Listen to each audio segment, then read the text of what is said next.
So for anybody struggling with this E36 Coupe rear trim piece, I mean, I was struggling for days. I was really regretting taking it off.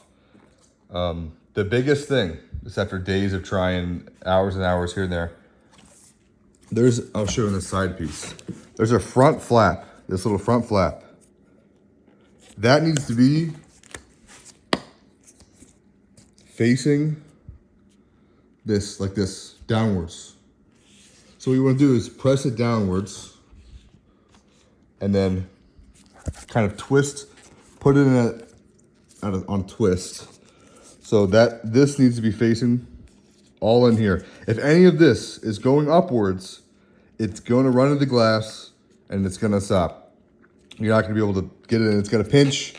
You have to pull it back. It'll bend. It's a whole pain in the ass. So make sure you have this facing downwards for a few inches. And once you do that, you can kind of hit it with a soft mallet. Be careful with the glass, but I didn't have any problems. You hit it with a soft mallet right there, a couple inches at a time, while it's in that position with the front flap going straight down, and this kind of twisted, and it'll bump right into place. And the slot where the glass goes will get into position. And that's really the most difficult part. This is really nothing. Then you have to take a trim tool and kind of pop down and press that slot onto the glass. It's easy. It all follows through it by itself pretty much. But getting it actually seated into this gap here is by far the most difficult part.